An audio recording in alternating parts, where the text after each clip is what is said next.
Good morning, everybody. A lot of familiar faces from last month, but for those of you that don't know me, my name's Todd Minardi. I'm the Deputy Police Chief, obviously here in Westboro. Very brief comments. Last month when I was here, we spoke a lot about town meeting and the warrant articles that the police department had, and we were asking for your support. And I just want to thank everybody on behalf of the chief and the entire department. The articles passed town meeting overwhelmingly. We're very excited about that. We're going to be adding our new positions starting July 1st. We're hiring 2 new police officers. We've already started the application process. We're starting to get in the applications and the resumes, and we're hoping to get some really, really excellent candidates. So that's basically where we're at with that. We're moving forward with purchasing our new cruisers that was approved at town meeting and replacing the mobile radios that was also approved at town meeting. And I spoke a lot about that last month. One other thing that this is hot off the presses. You guys will be the first ones to hear this. We're working with a group of local volunteers just in the very, very beginning stages right now to create a charitable organization called the Westboro Police Foundation. And the purpose of this is going to be to raise money from local businesses and groups and people in order to fund police department projects and initiatives as we go forward. And the idea of that is to help relieve some of the burden of the taxpayers. We have a couple of big capital expense plans in the works in the next few years, basically to improve our firearms training facility, and we're hoping to get this foundation up and running within the next few months, or maybe by the end of the summer, so that we hopefully can start raising some money so that when we come before a town meeting again next year, we can try to reduce some of the burden on the taxpayers. So if you hear about it, hopefully you support it, and we look forward to getting that up and running. It's not really something that a lot of police departments in this area do. Other parts of the country are pretty popular, but we're looking forward to getting that started. So with that being said, I'd like to introduce our town clerk, Wendy Mikkel. She's going to speak to you about all things that town clerks do.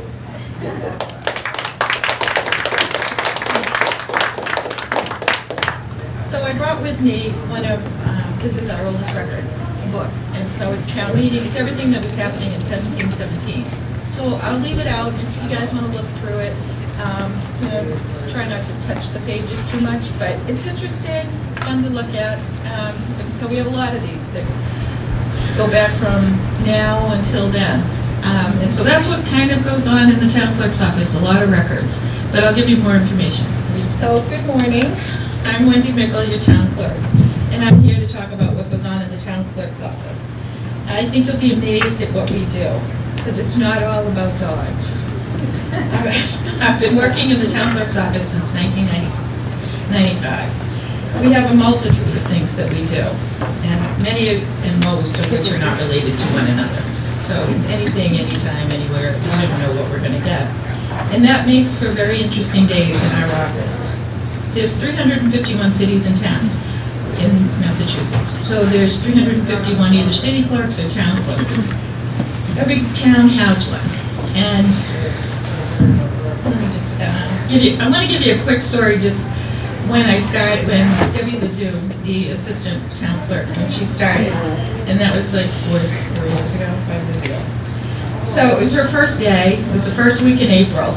And when we opened at 8 o'clock in the morning, a line had started to form, and it was several angry dog owners who had not licensed their dogs. And that happens every year in April, that they do March 31st. Over the weekend, the dog officer had been out and had hung, those fluorescent orange tags on everybody's door that hadn't licensed their dog. And people don't like that because then everybody in the neighborhood knows you didn't license your dog. So we had, we're trying to take care of everyone as far as their dogs and get them licensed, and everyone's complaining. So poor Debbie, she's listening, she doesn't know. This goes on every year, it's not a big deal, but that's what we do. A little later, nomination papers came in, and they were dropped off for some state candidates that were running. And they like to talk, so they stayed and they talk and they're telling you, what you have to do. The deadline was getting close, and that's what they do, but they bring them in late. And so everything needed to be logged in, and the signatures needed to be certified, and there's hundreds of them. So, okay, I thought, all right, I can show Debbie that. So we had dogs, and then we had the nomination papers. Then there's a lot of steps to it. So then now we have to turn on the state computer, we got to get her a password, we got to log her in, we got to get it all going. Then the phone starts ringing. Oh, by the way, Sue was on vacation that week. Sue Bush is also in my office. So she's on vacation, it's just Debbie and I. There's more angry dog owners on the phone. They all want to know when we opened, if their rabies certificates up to date. And they're all complaining about those orange fluorescent dog tags on their door. A little later, funeral director came in. He brought in a couple of death certificates. It was Monday, and he needed those certificates that day. So he was going to wait. So that means we got to do it while he's waiting. So we have to get into a different computer, the state computer for vital records. That also needs a login and password, as you well know. And that's the way computers are. That's what we do. So now it's late morning, and a new business owner came in, wanted a business certificate. And then there was a resident dropping off their census form, and they wanted to know if they could register to vote because they were new to town. And of course, more dogs. And so Debbie really did learn dog licensing that day, I have to say. And then it was close to 11, maybe noontime. A young couple came in, and they wanted to be married that day. And so I explained to them, well, if you don't want to wait the 3 days, then you're going to have to go to the courthouse, and you're going to have to have a judge sign an affidavit. It's called a marriage without delay. And that can take some time, especially if court's in session. So usually when you tell couples that, they kind of give up on it, plus it's $195 to do that. But they did their marriage intentions, and then they scooted off to the courthouse. So we really had no breaks that morning. I asked Debbie if she wanted to go to lunch, but then the lunch people all started coming in because they're off from work and they want to come in and they want to see what they want to do what they want to do. So a new mother came in. She wanted a birth certificate for a baby. Another couple came in and they filed a marriage intention. A homeowner came in, wanted a ZBA decision to be signed off because they wanted to go to the courthouse because their appeal was over and they wanted to get started on their work at their house. And then we have business owners. They come in periodically to do business certificates. So we had one of those. We had someone come in several people come in to pay their fuel storage. These are businesses that have fuel tanks underground. Those started April 1st, so we had quite a few of those. By 1 o'clock, lunch still isn't an option. Then around 1:30, the wedding couple returns from the courthouse, and they want to be married right away. And so then there's more paperwork they got to go over, they got to fill out. So Debbie learned how to do a marriage license that day. So I took the couple into the meeting room next to our office to marry them. They were students from Ghana, and they had asked that the American flag be between them when they were being married. You can't make this up, really. And so I'm like, oh, okay, that's different. And so I asked Debbie to help if she'd be the photographer because they wanted the pictures taken. That's not part of her job description, but she did it because it was fun. It's something fun, and so it was exciting.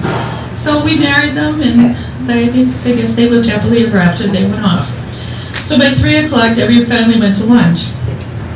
4 o'clock, she comes back. I'm finally having time to really kind of show her how to turn on the computer and how to log in.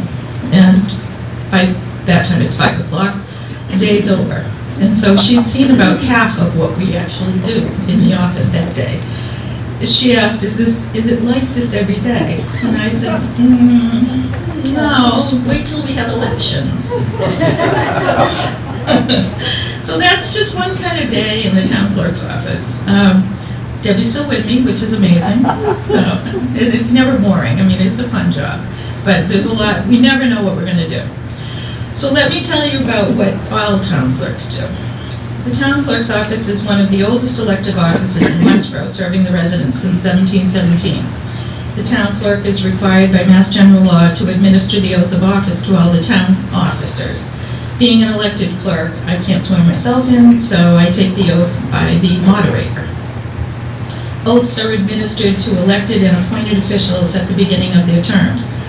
Before entering upon their duties, they need to come into the office, fill out paperwork, and then I swear them in. The Board of Selectmen makes an appointment to most boards and committees in town, and I swear them all in. This year we had 2018, we had 171 oaths of office. Once the oath is taken, the clerk has to provide a copy of the open meeting law and the conflict of interest law to every person. And everyone's required every couple of years to take a test. In the past few years, the police and fire chiefs have added something new, which has been really nice. And I've had the pleasure to swear in new police officers or police that have been promoted, or the same with the fire department. And that's been very significant and meaningful, I think, to the people and for me, and especially for those who are being recognized. So I like that you guys have done that. That's a nice touch. The town clerk is often referred to as the keeper of records. Over 90% of the work that we do is mandated by law. There are 450 functions listed in the Mass General laws that fall under the authority of the town clerk. We didn't do them all quite that day to get it started, but felt like we were going to. A few of these records are town meeting recordings, the town election, the town meeting warrant, the motions, and the results of every vote. And these are our most important documents, as these are what allow our town to perform our duties, and they're voted by our governing body, the voters of Westboro. The town clerk is the central information point for local residents and citizens at large. The town clerk is the chief election officer. I'll give you a quick rundown of what goes on every year before the town election. We start preparing in December, well, actually November, to get ready for the election in March. I notify all boards with offices that they will have an open seat in their office starting in November. I notify each candidate that's up for re-election to make sure and see if they want to run again. Then I prepare the nomination papers, I prepare an election calendar, which gives out the dates of registration and all the election-related procedures that they need to follow. And the nomination papers, when they're due, a declaration of their candidacy, the rules of running for office forms, and information about campaign finance laws. There is a schedule of campaign finance reporting dates that are required by state law, to which I notify the candidates and track their report. So that's a lot because not everybody remembers to return those forms, so I'm constantly reminding them they have to do it 8 days before an election, 30 days after election, and then at the end of the year. So there's a lot of reports for candidates that they have to keep track of any money that they might take in or spend. Then we certify the nomination papers for all the town offices. That isn't, everybody has to get 50 viable signatures to run for office. They bring them to us. In 2018, we had 3 state elections, so we received 635 nomination papers, a total of 3,124 signatures that needed to be certified. So when it's town, it's not as much, but when the state's involved, when there's candidates running, there's a lot of signatures. I create the ballot then, once we know everybody that's running and the time has passed, nominate new poll workers to be appointed by the town manager. I notify the media of our election and the candidates running for office, and then I have to let Westboro High School, the DPW, the police, the facilities, everybody that is involved with helping set up for an election, know what their duties are for the day. Deputy Minardi gets that letter. So the police are there, and they have to be there by law every election, the whole election. I contact and schedule all the poll workers for upcoming election. We have 50 at for every election, and then provide them with the work and training. And once the newly printed ballots are received, they need to be tested. And a notice has to be posted of the time and place of the testing, and then the test tapes have to be sent to the Secretary of Commonwealth's office to make sure that I did my job. Then we prepare the absentee ballots. There's usually about 50 for a town election and 1,000 for a presidential. And then we mail out the absentee ballots about 3 weeks prior to the election. All the ballots come back, and then we have to record them and make sure nobody gets to vote twice, that they don't send back their absentee and then show up at the polls too. We prepare all the voter lists. I prepare all the recording documents for the logbooks and tally out the totals. A warrant is prepared by the Board of Selectmen for the town meeting that includes the annual town election. And once that's signed, in my presence, I'm required by law to have it posted in several locations by a constable. The day before the election, we pack the bags and bins with election supplies and equipment, and we secure all the ballots and all the recording documents. Early evening, we help out at the school, in the gym, because it's being transformed into the polling place. The facilities and ground staff at the school and town hall, they pretty much do all the heavy work, but we still show up at the gym and we put up signs, make sure that all the equipment, supplies, plugs, everything is there and ready for the next day. The election, starts at either 7 in the morning or 8 in the morning, depending. State elections are 7, town elections are 8. And then that night when it's all over, everything has to be dismantled and the school has to be cleaned up and ready the next day for school. The morning of the election starts anywhere around 5:30 to 6:30, depending state or town. And all the equipment, the documents and the scanners that you put your document into, your ballot into, the police are required by law to deliver those. So they're there in our office first thing in the morning, and then they're brought over to the polls where there's 50 election workers waiting for us to get in there so they can get everything set up so when you show up to vote, everything's ready to roll.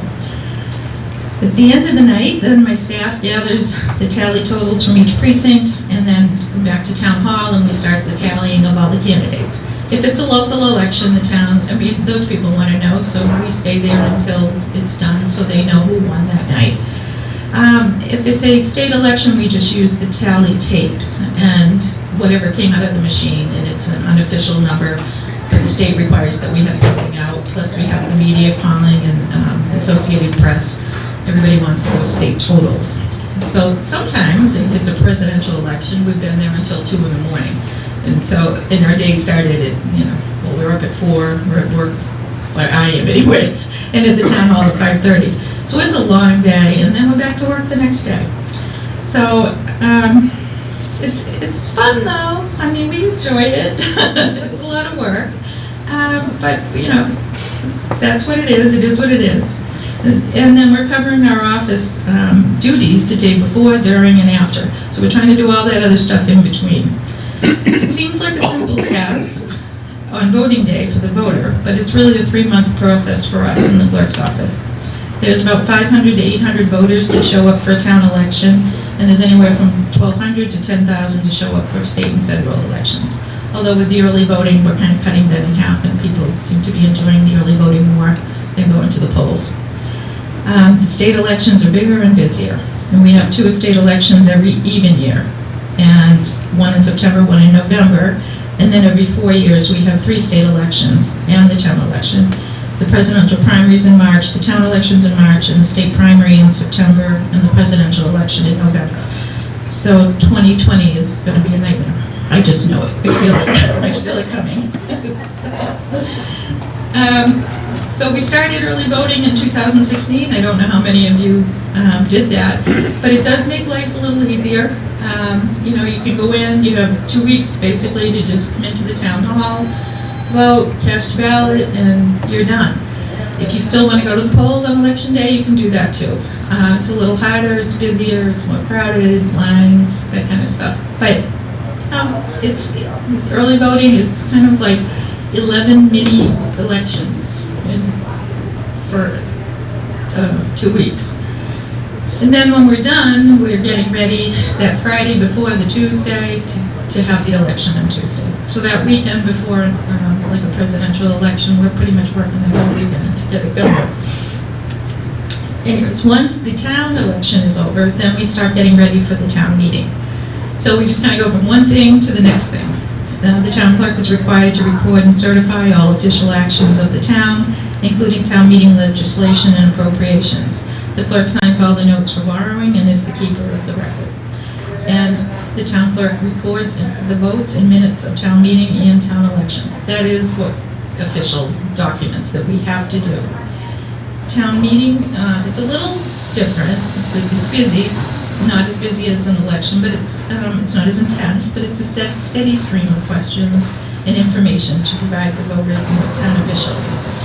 And it's kind of the same thing, preparing this, getting in touch with the staff at the school, and getting things set up. The Board of Selectmen, then they also create a warrant for that, and the constable has to post all of those. And everything has to be done in a timely manner. There's all kinds of laws, all kinds of regulations that the town clerk needs to make sure are followed. The town clerk would choose the staff to work at the town meeting. We prepare voter lists, and then if we need additional staff, sometimes there's articles on town meeting warrant that they're going to bring in more people.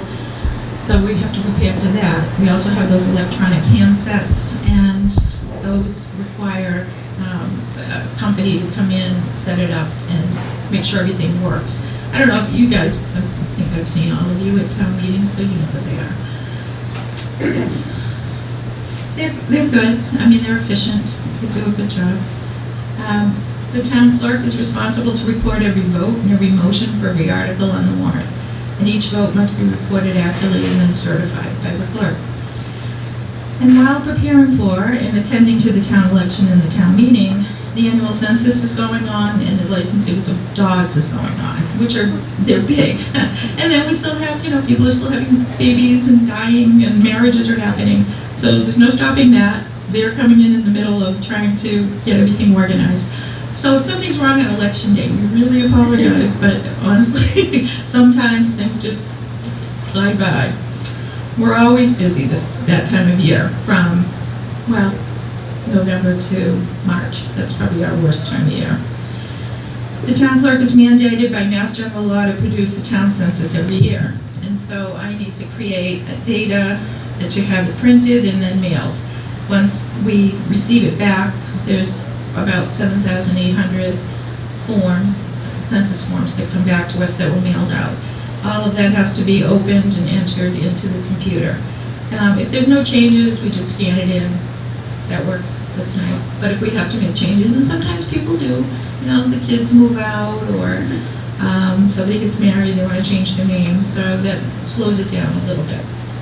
Not responding to the census could definitely cause safety problems. That's why I really encourage everybody to do it every year. And that is the law. You're supposed to do it. Everyone is supposed to do it.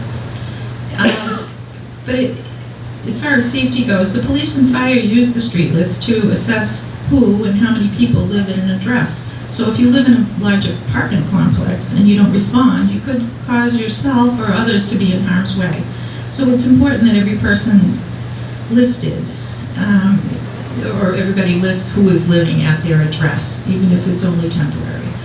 It's good, it makes life easier, I think, for them too. The town clerk is mandated to certify and issue all birth, death, and marriage certificates in town. Last year we had 184 births, 77 marriages, and 267 deaths, because they got their tax bill. He certified and sold 1,868 vital records.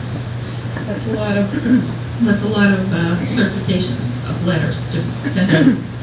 And it's a daily request. People can do it online, so we get a lot of requests. We mail them out. Before we did, I don't think we got as many because people had to come in, so they had to find the time. And some people, if they didn't really need it, they didn't bother. But now it's easy, so I think we just get a lot more of that. So the town clerk is required to certify all voters as well. Last year, we registered 1,285 new voters. We deleted 797 voters, either by death or they moved out of town. And we inactive 599 voters, meaning they moved and they didn't tell us, or they never responded to the census. So when you don't respond, you become inactive. If you've gone to the polls to vote and an inactive shows up next to your name, that's probably the reason why you didn't fill out the census form. And it's to delete people or inactivate them, it isn't just a click of a button. It requires research and then manual lookups, to make sure, we're not deleting somebody or inactivating them improperly. And we never just delete a voter because we need a signature. And we give you 4 years. If you don't respond for 4 years, then we can delete you. The town clerk records, certifies, and maintains a file of all the planning board decisions and all the ZBA zoning board of appeals decisions. We get about 40 of those. And people need to come in once their appeal period, if they go before those, to get it signed off so they can take it to the registry of deeds and file it. So that's a 21-day wait for most people, and most of them, if they're doing things to their house, they come in quickly and want to get that done. All lawsuits and claims against the town are filed with the town clerk. All bankruptcies, declarations of trust, going out of business, and liquidation sales are also filed with us. And all conflict of interest statements and or appointments of special municipal employees are filed with the town clerk. We're also required to license all dogs in town. We enter the dog information into a database, and we issue dog tags and licenses from January 1st to March 31st. We do it over the counter, through the mail, or online. Last year we sold almost 2,000 dog licenses. It used to be, when I first started, we did them by hand because we didn't have a database. And so there would be lines, double line out the door, and everybody was licensing their dog that first week. And once we started doing it online, I think it's made it a lot easier for a lot of people. But you have to be really technical, you have to know how to scan a document or have that ability to do that in order to send it to us. And not everybody does. I'm technically challenged, I can tell you that.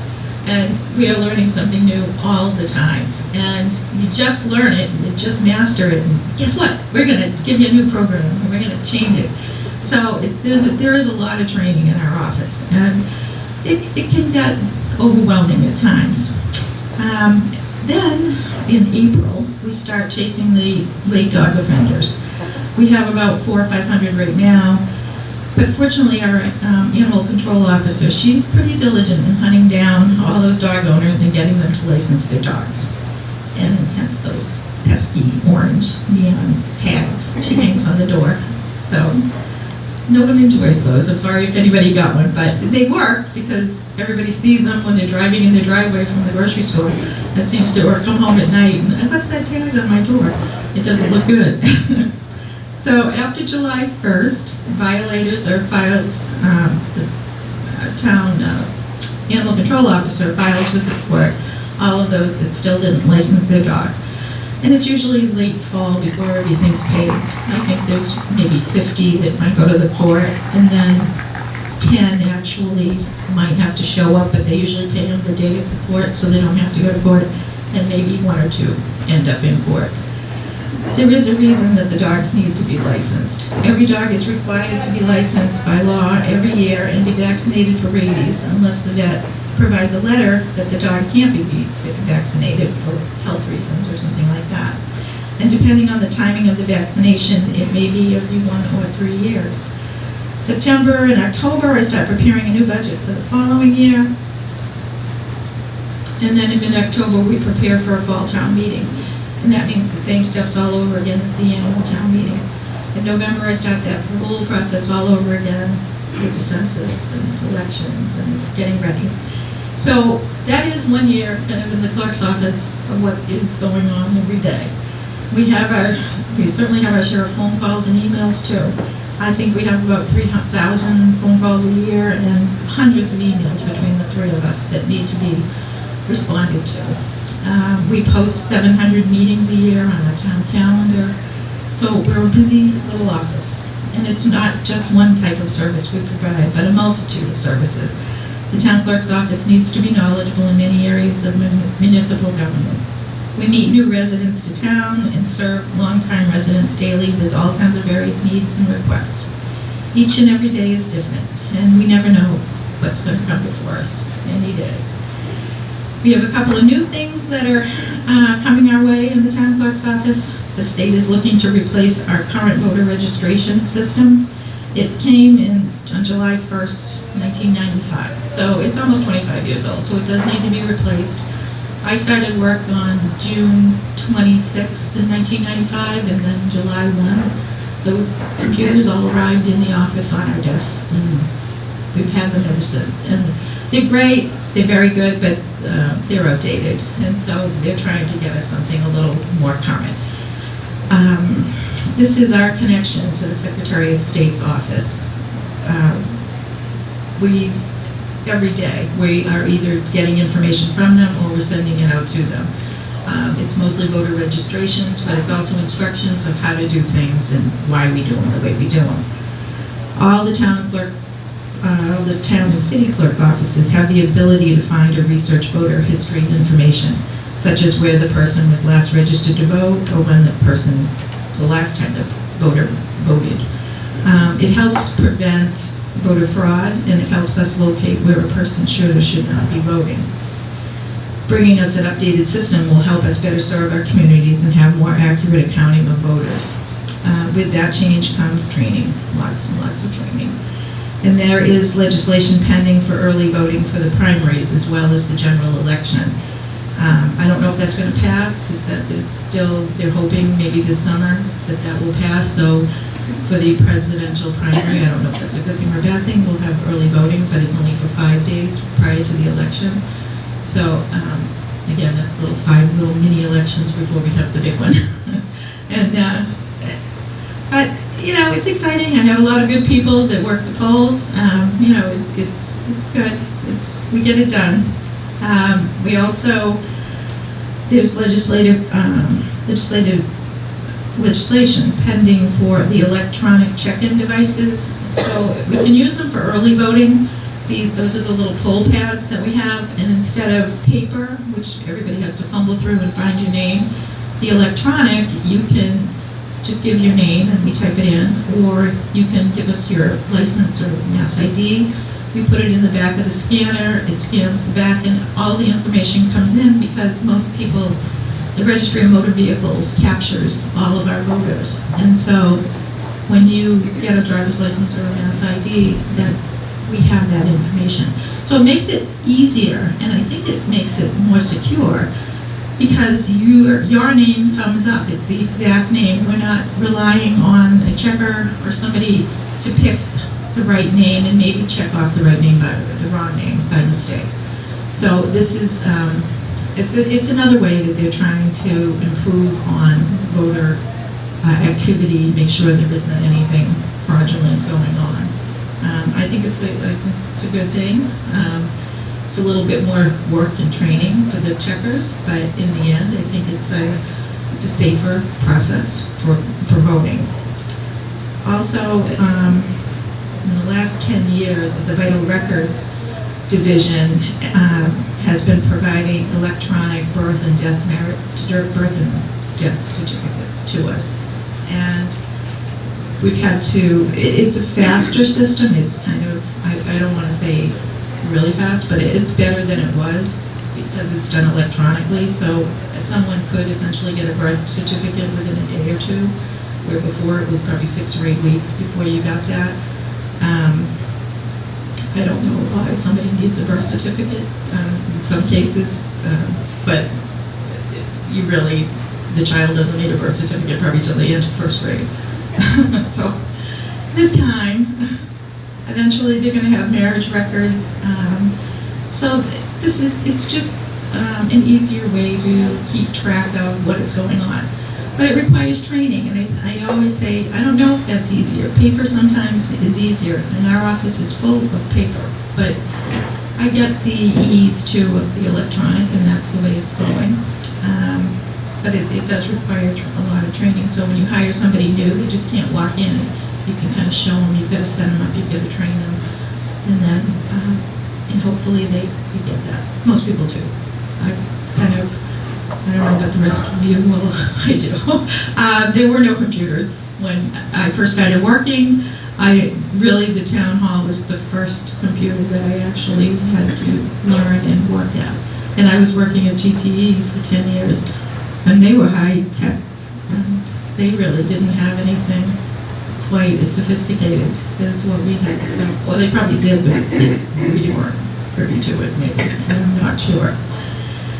Anyways, I think that's about everything that we do. And then it's fun. It actually is fun. It's exhausting at times, but it's a great job. We try to do it with a smile. Debbie and Sue have, I don't know, you probably know Debbie Latu, and she's the assistant town clerk, and Sue Bush is the administrative assistant. We're just an extremely busy office. It takes a great team to perform the duties that we do, and they do a great job. We're grateful to work in that office, and I think we try to do it with a smile, even though we don't want to. We try. I'd like to thank all the citizens of Westboro who have decided it's great to vote too. Voting is a privilege that requires thoughtful consideration. The cost to run an election is substantial. It's a lot of money to just run an election, and it costs the same amount of money whether 10 people show up to vote or 10,000 show up to vote. So acting upon your right to vote is appreciated by the candidates who wish to serve and the election officials who prepare and provide that service. As an elected town clerk, it's required that I'm a resident of Westboro. So that means I have to live here and I get to enjoy everything that's making Westboro such a wonderful place to live. And I understand why folks want to stay. As your town clerk, I want to assure you that I'm here for you. I will serve the town of Westboro the best I can, and if you have any questions, always feel free to come into the office and ask away. We're there. And if you have any questions now, I'm willing to answer anything you might want to know. I thank you for having me. Yes, sir. Sir? Yes. Okay, again. You say you have to certify signatures. What does that mean? How do you certify signature? So we go into the state computer, and there's every voter that is registered to vote has to be in that system. And so we have to go in, make sure that they are in the system, and then that they're registered at the address that they wrote down. So that's really the certification. So you don't actually know that they signed that? Yes. Yes. Yes. Is your position elected? Yes. Yeah. So every 3 years, I don't know if I have a job or not, but hopefully it'll all show. Yeah. Hi. Are we going to be able to have more parking places when everything comes to vote at the high school?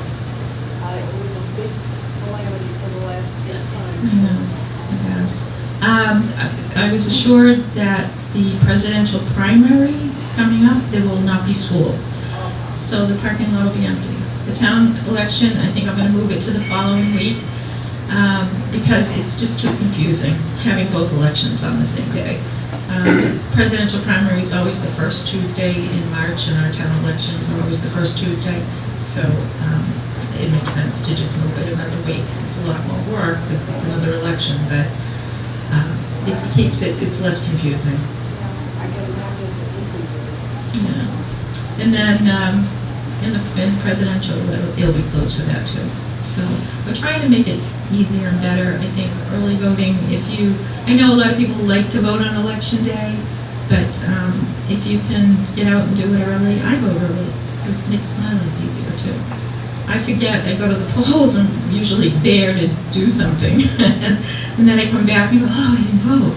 And so sometimes I'm running in there at 7:45 at night. So yeah, I like the early voting. I think most people do. Half of Westboro voted early in the last presidential. So, anybody else? I just wanted to thank you. This year when I mailed in my dog license renewal along with the check was returned with a little happy face because it said, when you reach the big 7-0, it's free for the dog license. Oh. And I didn't know that. Thank you very much. Oh, That was sweet. welcome. Oh, I'll tell them. They put a happy face on it. All right, that's good. All right, well, thank you very much.